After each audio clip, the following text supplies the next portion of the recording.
Yom Kippurim, este é o dia dos perdões, se podemos falar assim. Perdão do corpo, perdão da alma, capará aqui neste mundo, no mundo vindouro, tudo em duplo. Mas mesmo assim, quando você escuta a palavra Kippurim, você também pode dividir a palavra Kepurim.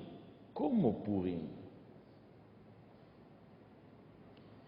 Então, o que tem a ver Yom Kippur com Purim? Duas festas totalmente opostas. Yom Kippur não se come, não se bebe, não se alegra, não se pula, não se dança. Purim come, bebe bastante, se alegra, pula, dança. Como pode chamar Yom Kippur Kippurim, parecido com Purim? Qual é a ligação um com o outro?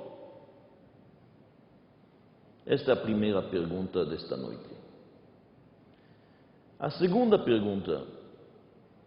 Todos nós estamos nesses dias de Yamim Noraim, dias mais rigorosos, mais sérios. Cada um de nós toma decisões boas.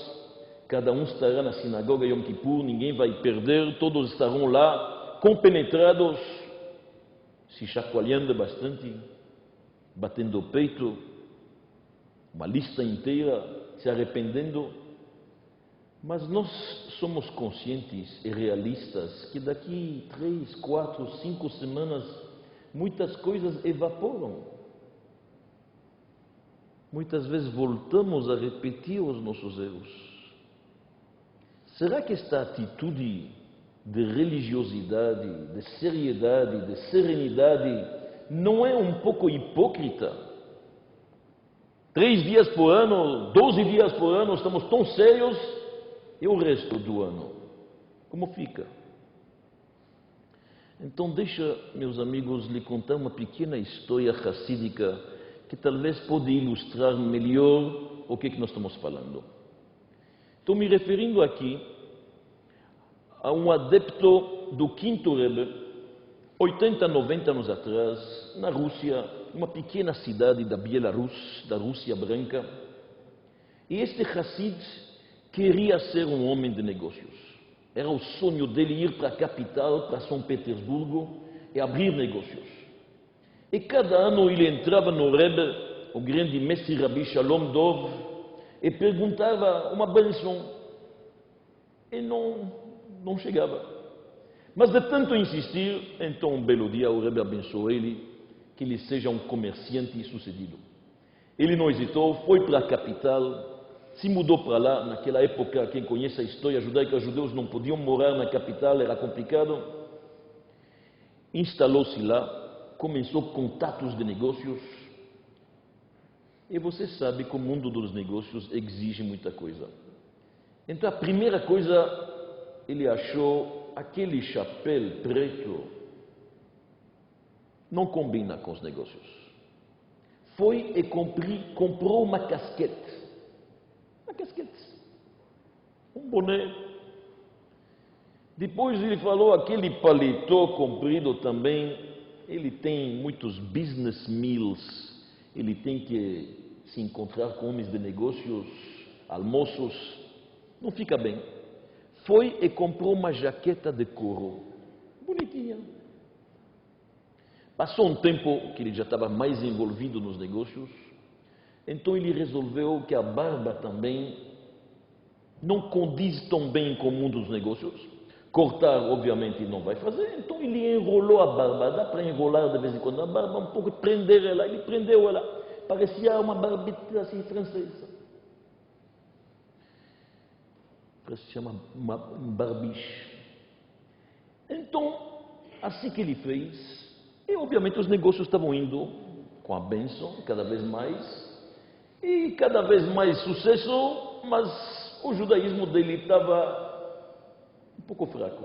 Mas, quando chegava Rosh Hashanah, Yom Kippur, esta época do ano, ele sabia que era sagrado visitar o mestre dele.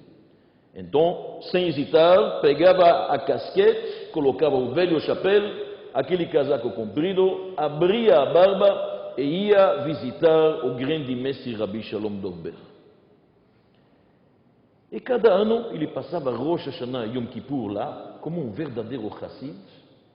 Depois das festas entrava e pegava a bênção para o novo ano.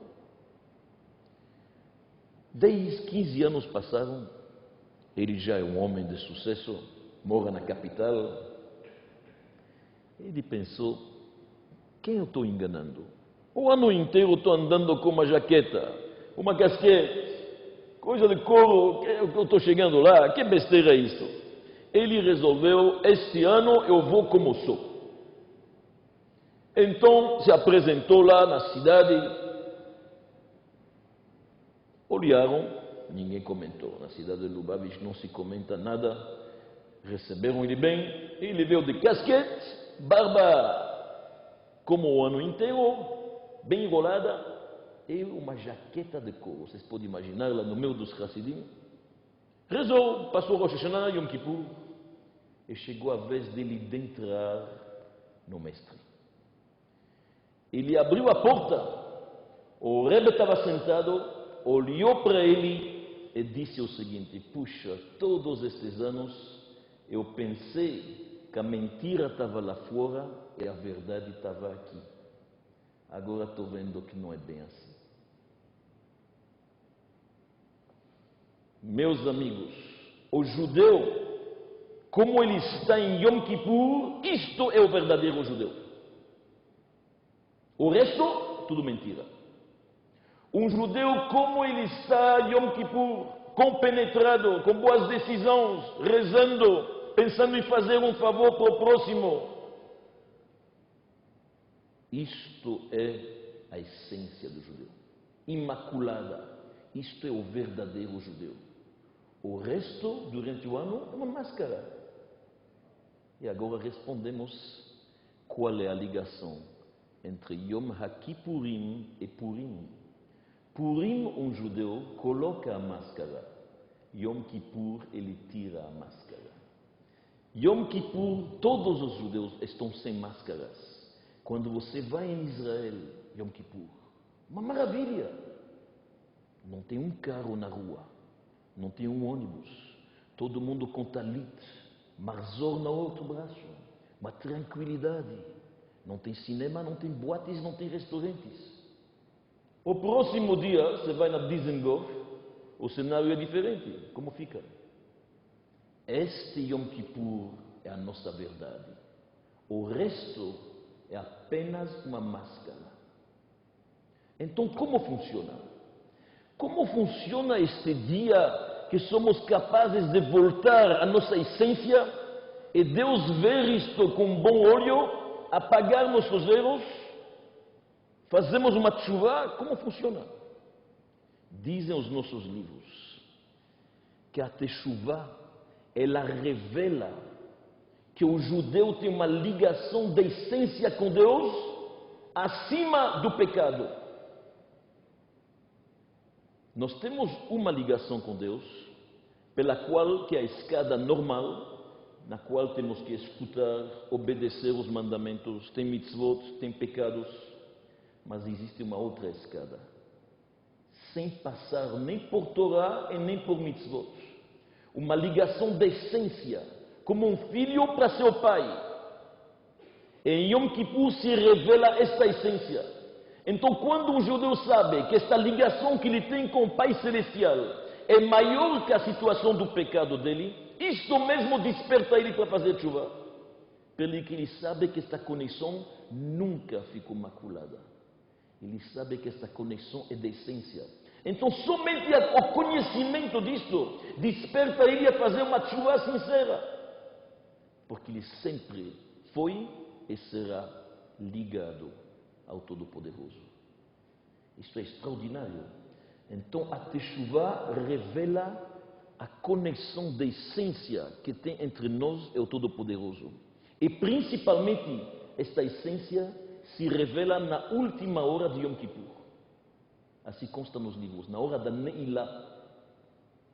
Porque esta é a quinta essência do judeu.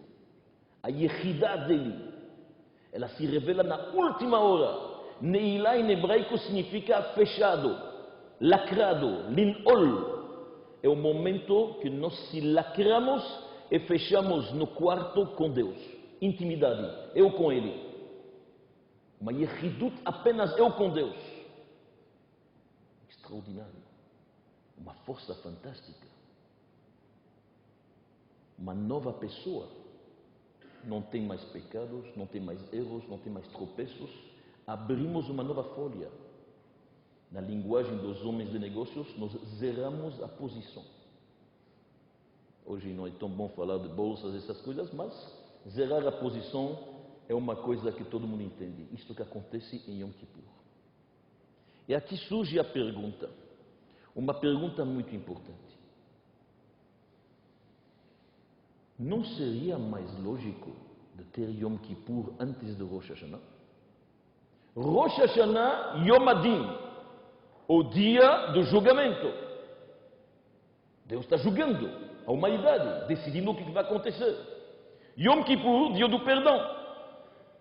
Não seria melhor e mais lógico, primeiro a gente se desculpa, melhora, e depois o julgamento? E mais ainda, o que adianta julgar uma pessoa se depois pode pedir perdão?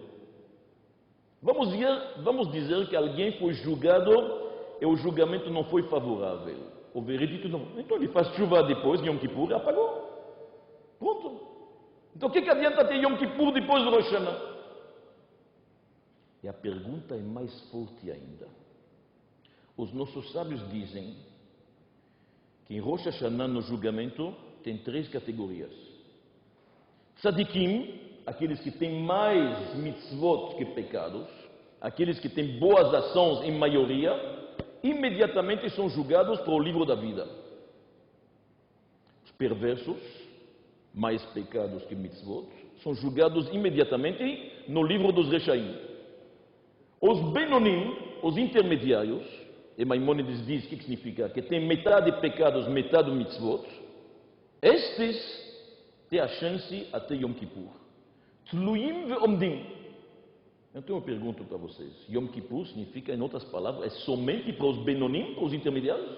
Um dia tão importante e não pertence a todo o povo? Não é para todo mundo esse dia? É possível isto? Mas a resposta, meus amigos, é o seguinte: Malchuta de Ara que Malchuta de Rakia. O reinado aqui é um pouco um reflexo do que tem no reinado celeste. Aqui, em todos os países, sabemos, existe um sistema judiciário. O que significa? Tem tribunais, tem juízes. O criminal é julgado, pode ser sentenciado, pode ser inocentado, vai para a prisão, vai para a penitenciária, ou o que seja. Isto se chama o poder judiciário. Existe uma outra coisa que se chama o poder do presidente ou do rei. O presidente, em vários países, tem o direito de anistiar certas pessoas. Normalmente no começo do seu reinado, muitas vezes no final. Nos Estados Unidos, por exemplo, quando um presidente termina a sua cadência, ele tem o direito de anistiar certas pessoas que foram recomendadas, que eles tiveram um comportamento exemplar na prisão, onde que seja, estes podem ser anistiados. São 2 sistemas diferentes. Os reis poderosos antigamente faziam uma anistia no dia da coroação. O sistema judiciário é a justiça. Chama em hebraico tzedek. Quando um presidente ou um rei indulta, parece que se fala em português, ele dá anistia para alguém, isto é rachamim, compaixão, piedade. É outra coisa. São 2 sistemas diferentes. Impossível um misturar-se com o outro. Não podemos ter somente anistia. Imagina, pessoas que pecaram têm que ser julgadas. Tem que ter uma disciplina num país. É muito importante. Do outro lado, quando um presidente anistia alguém, isto desperta outros criminais a se comportar bem também. Quem sabe eles vão ganhar a mesma coisa. É bom, é um exemplo. Ninguém vai pensar que vamos anistiar antes de julgar, impossível. Porque talvez ele vai ser inocentado, nem precisa de anistia. Então são 2 coisas diferentes. E lá em cima é a mesma coisa. Rosh Hashanah é o dia do julgamento. Normalmente, esses 2 dias, Rosh Hashanah e Yom Kippur, iam ser juntos. Avraham Avinu, dizem os nossos sábios, que passou por 10 testes, conseguiu do Todo-Poderoso que haja 10 dias de diferença entre eles. Depois que uma pessoa foi julgada, então neste momento ele pode apelar eventualmente a receber um indulto, a receber uma anistia. Mas não qualquer um, não é qualquer um. Como funciona a anistia? Tem que ter recomendações. Ele recebe notícias, comportamento, como ele foi na prisão, se comportou e fez algo especial. Não qualquer criminal recebe anistia. A mesma coisa, uma pessoa que faz chuva, então no Yom Kippur ele apaga seus erros. Isto é dado para todo mundo. Por que para todo mundo? Porque, como falamos, mesmo o tzadik, ele tem maioria de boas ações. Em tzadik ba'aretz asher lo yechta, mas algumas coisas erradas ele tem. Ele gostaria de limpar, purificar, se elevar. E mesmo aquele que foi inscrito no livro dos Rechaim, nada é absoluto. Dá para fazer algo para anular o decreto.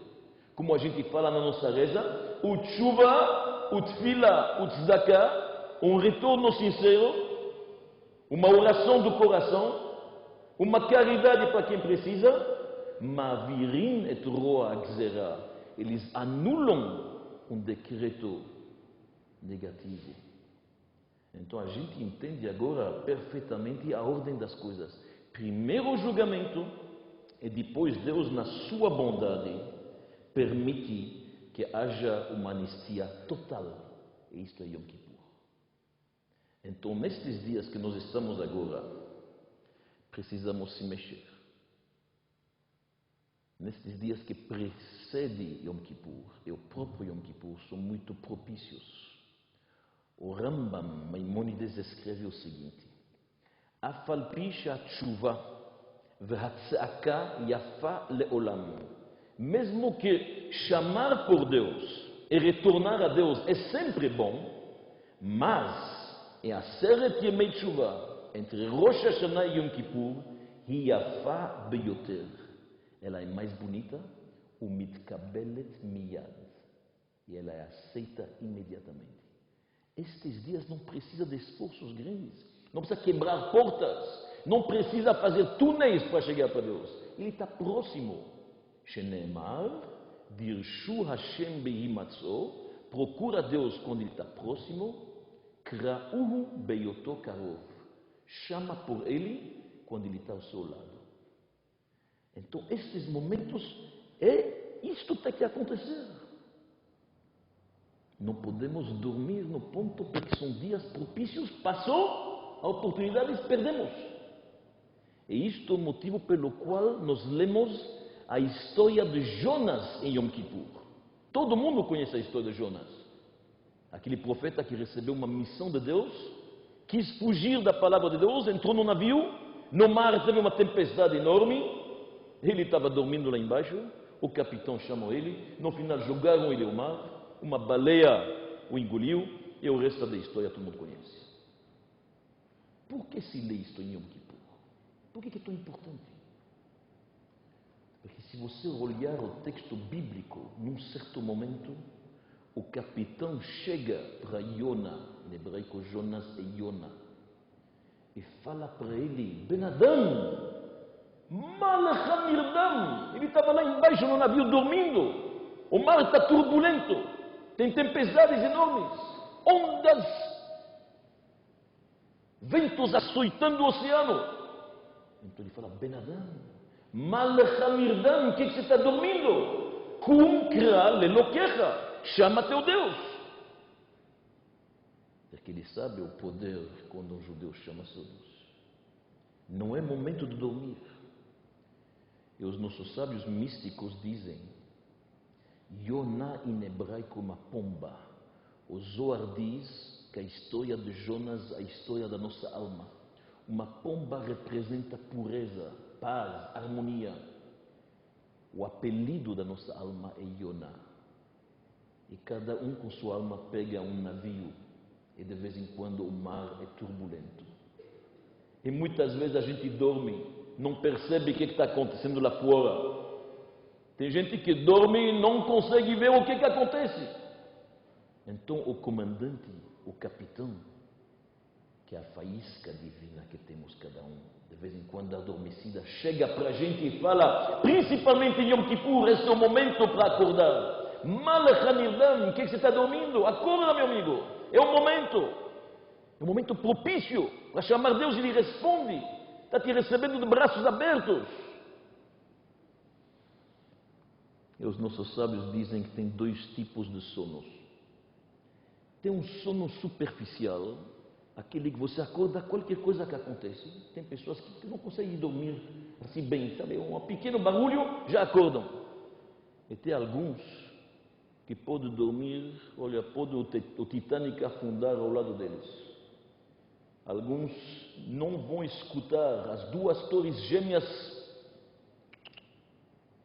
As duas torres gêmeas, elas caíram. E tem gente que não percebe, ainda acredita que dá para negociar com terroristas. Estão dormindo, pessoas dormindo. Então diz os nossos sábios, Rosh Hashanah é para acordar os primeiros, do primeiro sono. Ter Rosh Hashanah é para acordar Yeshenim mitardem matrem, diz o Rambam. Acordam. Esses são aqueles que têm um sono superficial. Yom Kippur é para acordar até aqueles que dormem profundamente. Malach HaNirdam. Muitas vezes nosso judaísmo está adormecido. A gente esquece. Tinha um menino que fez bar mitzvah. Uma história. No dia do bar mitzvah recebeu muitos presentes. Um dos mais bonitos presentes que ele recebeu, um copo de prata antigo. Lindo. Passou de mãos em mãos e de repente desapareceu. O último que viram que mexeu no copo era o rabino que ensinou ele para o bar mitzvah. Ficou uma situação muito desagradável, se pode imaginar. Anos passaram, este menino acabou noivando. Então, ele foi procurar o seu rabino, afinal, o rabino. Marcaram o casamento. Chegou lá, falou, rabino, chegou a hora, casamento, como vai ser? E o menino pegou a coragem, não sei como, falou, rabino, se lembra do bar mitzvah? Aquele copo de prata tão bonito, falam que você estava com ele. Aquele copo? Mas eu deixei ele no estojo do teu tefilim, lá na corrente, está lá dentro. Ele voltou para casa, abriu. Passaram 13 anos e encontrou o copo lá. O tefilim ficou adormecido 13 anos. E o judaísmo também estava sonolento. Kum kiral elokecha, chama teu Deus. Vocês podem pensar que é uma história de ficção, mas me aconteceu uma história parecida. Faz 10, 12 anos eu casei um casal. Muito bem, casamos, tudo certo. Um ano e meio depois, 2 anos, me liga a noiva, que já é esposa. Rabino, nós não estamos achando a Ketubá. Falei, estranho, como é possível? Eu escrevi uma Ketubá, certeza, mas está no filme, olha. Mas, Rabino, você entregou? Olha o filme, eu entreguei a Ketubá, você pode ver. Não dá para fazer um casamento sem o noivo dar a Ketubá para a noiva. Eles queriam que eu reescreva a Ketubá. Eu falei, primeiro, tem certeza que está perdido. Acredita se quiser. Yom Kippur, este noivo chega na sinagoga, no meio da reza de Yom Kippur, ele diz, Rabino, abriu o talit, achei a Ketubá. Eu falei para ele, 2 anos se não usou o talit? Isto é nossa história. Isto é nossa história. Para um é o talit, para outro tefilim, para um é o kasher. Judaísmo não pode dormir. Tem um momento que nós temos que aproveitar para espalhar esta bondade, esta pureza que cada um de nós tem lá, latente, na essência. E Yom Kippur faz esse trabalho. Ele desperta, ele acorda. Malach Amirdam, o que você está dormindo? Deus, na sua bondade, nos deu um presente que se chama Tshuva. Este é o maior presente do mundo, não existe igual. O Talmud Yerushalmi nos conta uma coisa chocante, a priori. O Talmud diz o seguinte, que antes da criação do mundo, os anjos perguntaram para a Chokhmah, para a sabedoria, como fica com o pecador? Choté, maye onsho. Disse a Chokhmah, Chotaim teradef ra, que apanha. Pronto, pecou, apanha. Tem responsabilidade. Perguntaram para a nevoa, perguntaram para a profecia, como fica o pecador? A profecia não teve vergonha, falou, Hanefesh achotat itamut. Castigo. Pronto. Sha'alul a Torá, perguntaram para a Torá, como vai ser com o pecador? Disse a Torá, Yavi Korban, que ele traz uma oferenda a Hashem no templo e será expiado. Sha'alul a Kadosh Baruch Hu, perguntaram a Deus, como fica? E Deus disse, Ya'aseh tshuva veitkapelo, que ele faça tshuva e o erro será apagado. Então a Teshuvah é uma invenção divina. Pela lógica, pela Chokhmah não tem lugar. Nenhuma lógica diz que você pode consertar o passado. O Rabino Mordechai Eliyahu, ele tinha um bom exemplo para isso. Se você quebrou um copo de cristal e está cheio de cacos no chão, você pode falar Chatati, Aviti, Pachati, eu pequei, eu errei 10 vezes, mas o copo não volta. E como fica? Aqui chega Deus, a Kadosh Baruch Hu, e ele fala, olha, é possível retificar o passado, sem problema nenhum. Você mexe, apaga, retira, zera, como se nunca teve máculas, manchas, tropeços. Isto é um presente de Deus, made in heaven. Somente Ele pode dar isto para nós. Gedolat Teshuvah shemagat at kisei hakavod. A Teshuvah chega até o trono celeste, sem problema nenhum. O homem tem que querer, porque quem quer é Deus. Ele está esperando apenas que façamos um passo. Ya'azov rasha darko, que o perverso abandona seu caminho. Ish aven machshevotav. Veyashuv el Hashem virachameu, e Deus terá piedade dele. Deus fala, o que vocês pensam que eu quero? Bemotame, bemotarachá, beshuvó midarko ara'a, diz o profeta Ezequiel. Eu quero que ele volte do seu caminho, eu estou esperando por isso.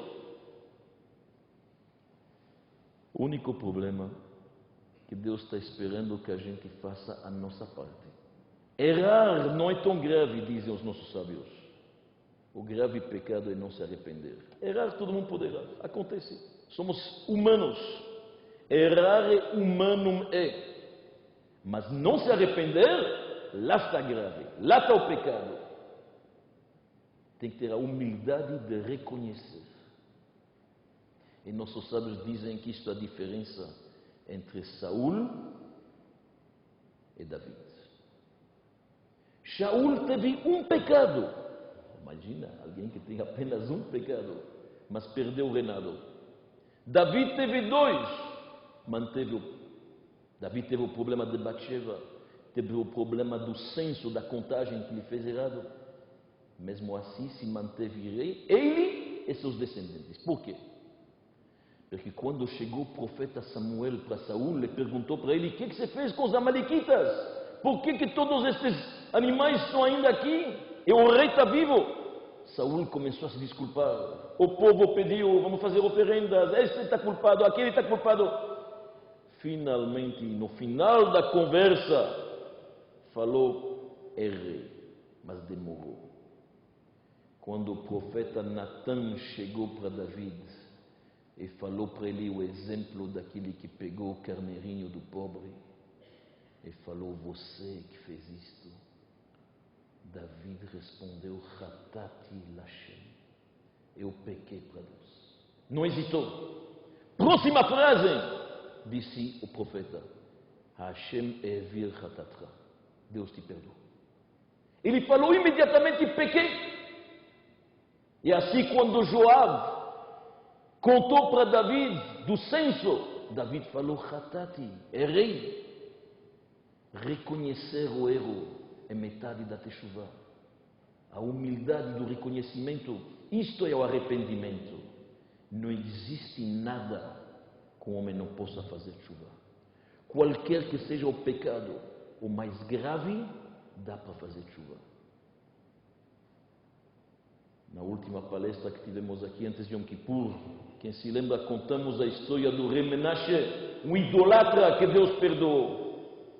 Deixa-lhe contar uma outra história emocionante do Talmud, se vocês me permitem, já que estamos nos dias tão especiais. Havia um homem abastado, sucedido, solteiro, mulherengo. Isso é do Talmud, Gemara Shabbat. O nome dele era Natan de Tzutzita, da cidade de Tzutzita. Natan Tzutzita, como chamar ele. E este homem, um belo dia, andando na rua, viu Hannah, a mulher de um homem simples, muito simples, mas era uma beleza especial.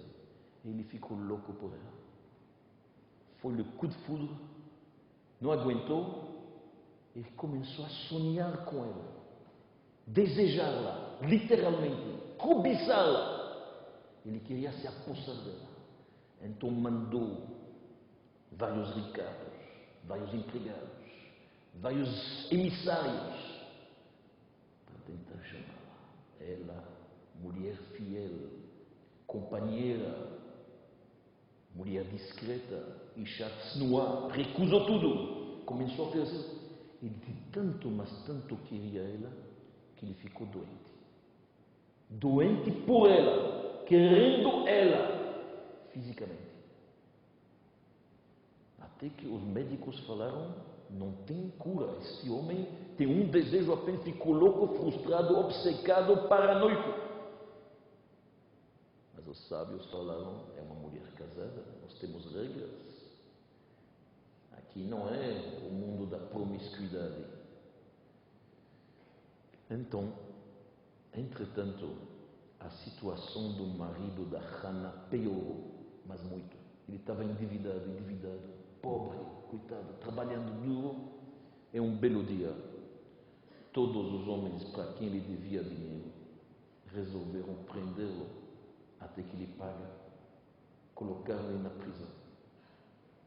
A esposa fiel, cada noite ia lá, trazia alguma coisa para comer, um jantar, bem humilde, pelas possibilidades dela. Não tinha dinheiro em casa, pobreza, a situação estava ruim.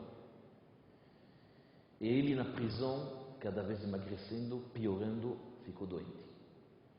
Até que um belo dia não aguentou mais, quando a esposa chegou, ele falou para ela: vai lá no Natan Tzutzita e pede um empréstimo. Explica para ele a mitzvah que ele vai ter de me tirar aqui deste poço onde eu estou quase morrendo. Ela ficou branca. Natan Tzutzita? Mas você sabe quanto que esse homem está me desejando? Todo dia eu recuso os avanços dele. Como você pode me mandar na boca do leão? Ele falou: você quer que eu morra? Ela falou: eu sou casado. Então ele começou a delirar de loucura. Ele falou: eu acho que você quer que eu morra para casar com ele. Como você fala uma coisa dessa?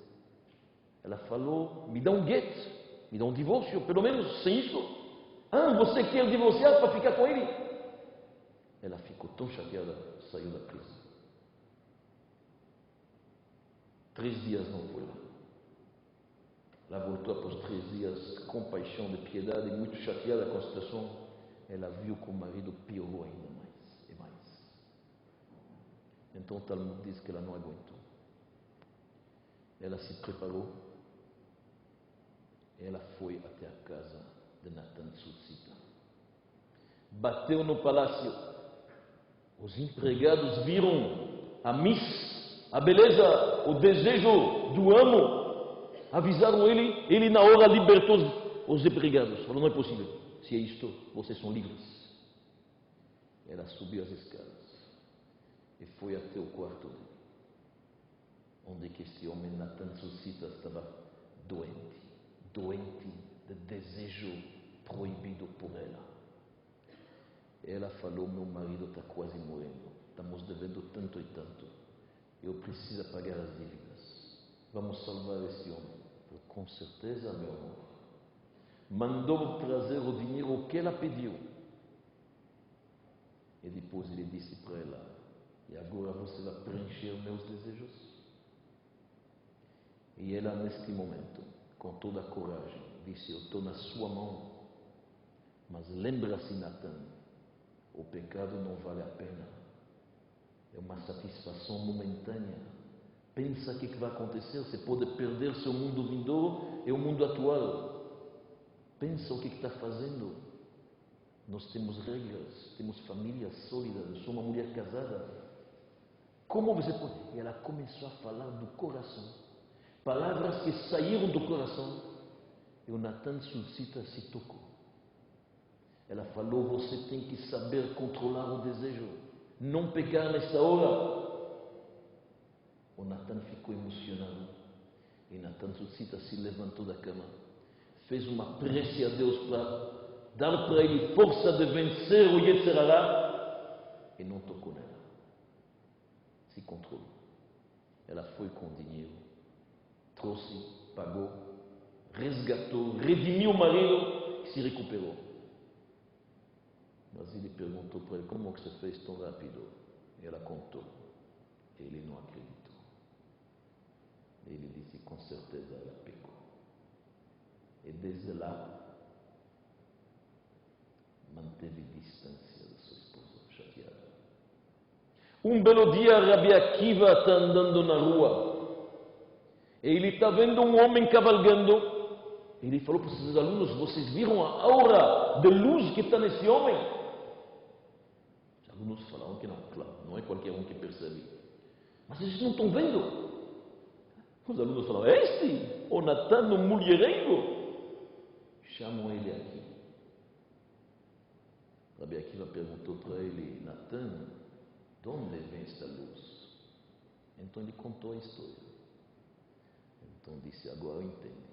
Um homem que é capaz, nesta hora quase do pecado, de se dominar, de manter-se forte, de conter as suas vontades e paixões, Deus ilumina ele. Vem aqui, vou te ensinar a Torá também. E passaram poucos meses. Natan Susita cresceu em Torá, se tornou um colega de Rabi Akiva, vocês podem imaginar? E um belo dia, o marido da Hana está entrando na sinagoga. Ele está vendo aquele ricaço mulherengo, solteirão, estudando com Rabi Akiva. E os dois na mesma altura. Mas como é possível? Então Rabi Akiva contou para ele. Então ele percebeu o seu erro. Ele correu para casa, abraçou sua esposa e disse, você merece muito mais do que eu pensei. Você é uma mulher justa. Não somente não pecou, trouxe ainda alguém em Teshuvah. Você é fantástica. E a paz reinou, obviamente. Meus amigos, a força da Teshuvah é incrível. Em qualquer situação. A gente não imagina. Pega um homem como este, o Natan Susita, se torna colega de Rabi Akiva. Extraordinário. Fantástico. Deixa eu lhe contar uma história mais contemporânea, já que começamos lá atrás com David, uma história bíblica, uma história do Talmud, uma história de 200 anos atrás. Havia um grande tzadik que se chamava o José de Lublin, o vidente de Lublin, a visão dele, longínqua, extraordinária. Todo mundo conhece ele, o aluno do Magid, do Baal Shem Tov. E um belo dia, o rabino de Pinchuf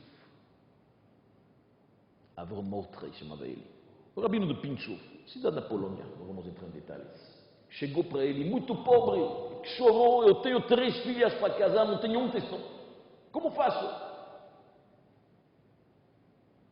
O José de Lublin pensou e falou para ele, olha bem, você viaja para Krasnik, uma pequena cidade, uma aldeia, vai lá. O homem escutou. Quando o José, o vidente de Lublin, dá uma ordem, se vai. Ele não soube porquê, mas lá deve ser a solução. Então ele foi lá. Entrou no hotel, se colocou lá, sem saber bem porquê. Era um rabino, estudou, de dia estudava a Torá, ia na sinagoga. Ficou um dia, 2, 3, o dono do hotel achou que deve ser um cara, um rico, então servia comida, aqueles albergues. Passou uma semana. O dono do albergue começou a suspeitar, este homem vai pagar, não pagar, então ele resolveu apresentar a conta. O rabino de Pinchov não sabia o que fazer, ele tem uma ordem de ficar aqui em Krasnik. Naquela noite, batem na porta dele. Ele abre a porta, um judeu, 35, 40 anos. Falei, eu preciso falar com o senhor. Senta e diz o seguinte: eu fui o professor neste albergue, pro dono, para seus filhos, durante mais de 10 anos. Ensinei a Torá para eles. Um belo dia, o dono do albergue chegou com uma sacola com 3, 4 mil rublos, muito dinheiro. Eu vi como que ele fechou isso numa gaveta. À noite, a vontade, a mal inclinação dominou. Não aguentei, eu peguei o dinheiro. Roubei. 1 minuto depois que eu roubei, me arrependi. E comecei a ver o que eu fiz na minha vida. Como posso sofrer? Mas eu não tive a coragem de admitir. Então faz 10 anos que eu não estou dormindo. Faz 10 anos que estou arrependido. Jamais teve a coragem de devolver. Não estou tranquilo. Jamais toquei nesse dinheiro. Apesar que eu precisei muito e muito e muito. Mas agora eu vi pela janela que chegou uma pessoa nova, religiosa, que ninguém vai poder suspeitar dele, que ele não estava lá. Eu lhe peço, aqui está o dinheiro. Devolve esse dinheiro para o dono do albergue. Falou sim, por que não? Então de manhã, ele chegou para o dono do albergue e falou, você foi roubado uma vez? Isso igual assim, muitos anos atrás. Já desisti desse dinheiro faz tempo. Então saiba, aqui está o dinheiro. É seu. E não faça perguntas, porque eu não vou lhe contar quem entregou. Cara, estranho. Perguntou para ele, mas quem é você? Então ele contou.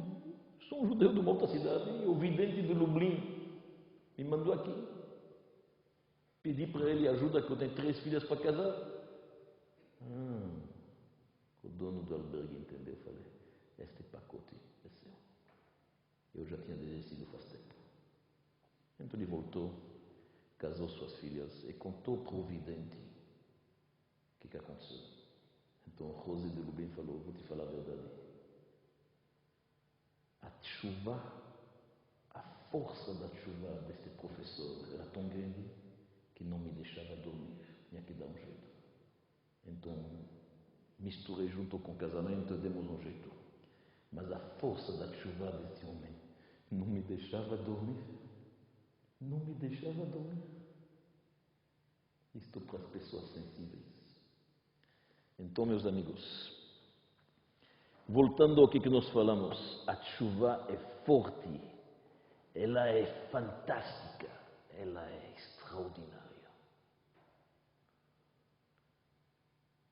Nossos sábios dizem que no templo havia uma corda vermelha que se pendurava no santuário, no teto. E durante o Yom Kippur, esta corda vermelha ficava branca. E todo o povo sabia que Deus perdoou.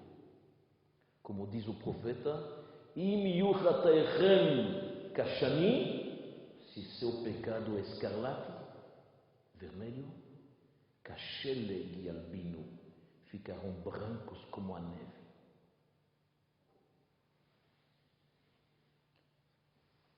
Como fica hoje? Nós não temos mais templo, não temos mais esta corda vermelha. Dizem os nossos sábios que tem um versículo no Cântico dos Cânticos, no Shir HaShirim, um versículo emocionante, quando de repente o noivo se vira para a noiva e descreve a beleza dele. Ele fala que Hut Hashani Siftotair, como uma corda vermelha, como um fio vermelho, são seus lábios. Lábios da esposa do povo de Israel. Você quer saber onde está o cordão vermelho hoje? Siftotair, nossos lábios. Os lábios, a boca nossa, a força do Kol Yaakov, da voz de Jacó, a força da oração, a força do estudo da Torá, a força do vidui, da confissão, a força de um louvor para o outro, a força dos lábios que decidem de nunca mais comer frutos do mar, o paladar que não vai experimentar mais um misto quente, a força destes lábios. Hut Hashani Siftotair. Isto é o cordão vermelho hoje em dia que fica branco. Mas ainda tem uma pergunta. Por que a Torá usa a cor vermelha? O contrário do branco é o preto. Deveria estar escrito preto, escuro. O pecado é escuro e a mitzvah é luz, é branca. Então, se vocês me permitem, vou lhe responder com uma pequena história que aconteceu talvez 40 e 45 anos atrás na África do Sul. Uma história interessante, verídica. Num centro comunitário judaico, resolveram fazer um debate entre um rabino reformista, um rabbi do templo, e um rabino ortodoxo, um rabino tradicional. Eu não gosto desse tipo de debate porque já temos bastante para debater lá fora, mas fizeram um debate. E uma plateia, e começou as discussões, um outro. De repente, o rabbi reformista resolveu abandonar a discussão teológica e filosófica. Ele era muito inteligente e astucioso. Ele se levantou e apontou para o presidente da comunidade ortodoxa e falou: Senhor presidente, please, I would like to ask a question. Are you an observant Jew? Eu gostaria de perguntar uma pergunta. Você é um judeu que observa a Torá? O presidente ficou um pouco envergonhado. Ficou um pouco vermelho, baixou a cabeça. Falou: olha, eu não posso dizer que eu sou kasher 100%. Também não posso falar que eu sou Shabbat, Shomer Shabbat 100%. Não posso. Então o rabino reformista disse: estão vendo? Não tem diferença. Os líderes deles, os nossos, todos não observam a Torá. Eles não fazem, nós não fazemos. É igual, tudo igual, somos iguais. Naquela plateia, naquele debate, estava o Rav de Ponevich, Rabbi Yosef Kahneman, grande sábio, muito inteligente. Por acaso ele estava lá na África do Sul, em missão, ele participou do debate. Ele levantou a mão e falou: posso fazer uma pergunta? Então ele subiu no palco. Ele se virou para o presidente da congregação reformista e perguntou para ele: Are you an observant Jew? Are you observing the Torah? Você observa e guarda a Torá? O homem falou: Of course not. Claro que não. Disse o rabino Kahneman: vocês perceberam a diferença? O primeiro falou a verdade, mas antes disto ele ficou com vergonha. Ele ficou vermelho. Ele abaixou os olhos. Ele disse: Infelizmente, não posso dizer que eu sou 100% kasher. Vocês viram a resposta desse homem? Of course not! Claro que não! Não tinha mais a vergonha. He didn't blush. Ele não ficou vermelho. Quando tem o vermelho da vergonha, então pode ficar branco. Quando a gente perde a vergonha, é grave. Hoje, infelizmente, perdemos muitas vezes a vergonha. Certos pecados se tornaram virtudes na sociedade. Nós temos princípios. Quando você fica vermelho, você pode ficar branco. Isto que o profeta está dizendo.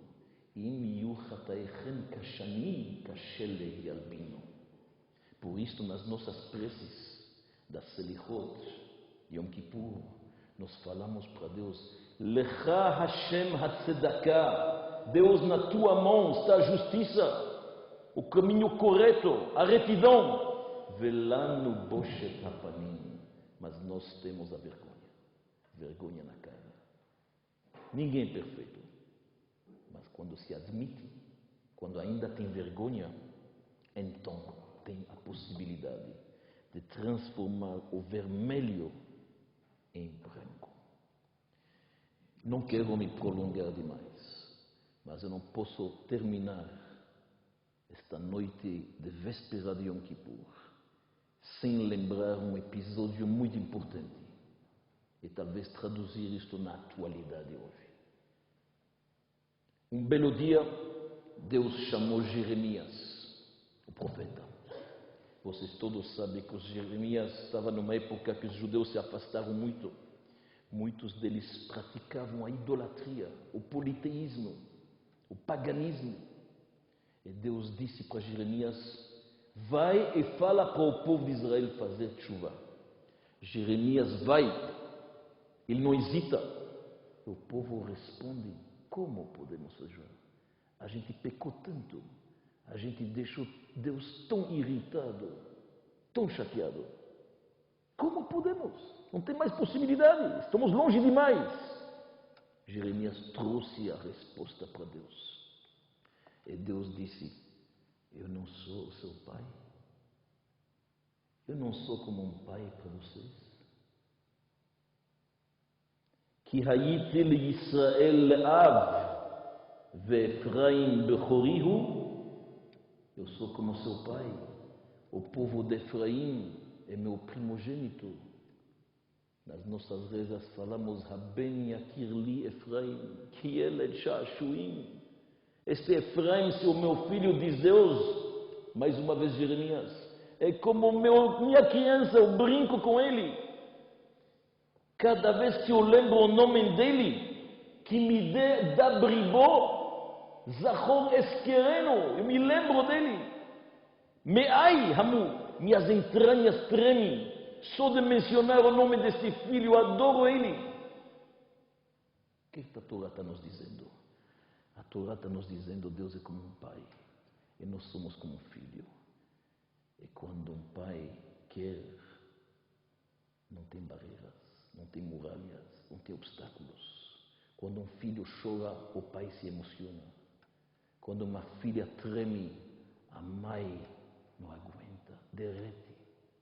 Esta é a relação que nós temos com Deus. Avinu antes de Malkeinu é nosso pai. E um pai atende. Não existe pai que fica impassível. Deus fala para a gente: chuva, banim, chovevim, pode ser, mas chuva, voltam. Afinal, somos filhos de Abraão, Yitzhak e Yaakov. Então Deus aceita as nossas preces. E deixa lhe contar duas histórias, talvez, neste sentido, para entender melhor o que estou falando. Não é segredo para ninguém que eu venho da Bélgica. Na Bélgica, na minha cidade, tinha uma família com nome, chama Sapiro. Infelizmente, mais de 40 anos atrás, a mãe que tinha 12 filhos faleceu. Uma tragédia. Vocês podem imaginar. Um dos filhos, que tinha 4 anos na época, é um conhecido nosso, amigo de um colega meu. Este menino cresceu, talvez 30 anos depois. Ele estava em Nova York. Uma família polonesa. Não tem nada a ver com a Rússia. Alguém aconselhou ele ir visitar o Rebbe de Lubavitch. Então ele marcou uma hora. Entrou às 2 horas de manhã. Quando ele entrou, ele conta, ele não teve o tempo de falar o nome dele. Estou falando de alguém conhecido da minha cidade. O Rebbe se levantou, foi para o armário, abriu e tirou uma caixa de cartas. Puxou uma carta e deu para este senhor Sapiro. O homem começou a ler. Ele não acreditou. Era uma carta da mãe dele, alguns meses antes de falecer. E a mãe dele está dizendo na carta: Rebbe, eu estou sabendo o que vai acontecer comigo, mas eu lhe peço uma brachá apenas, não para mim, que meus 12 filhos não saiam do caminho, que os 12 filhos continuem judeus íntegros, ligados, conectados com Torá, Mitzvot, Deus, Maasim Tovim. E ela descreve cada um dos 12 filhos. Foi a primeira vez que ele viu a mãe dele falar dele. Nunca tinha visto. Pela primeira vez ele está vendo como a mãe dele descreve ele como um menino de 4 anos.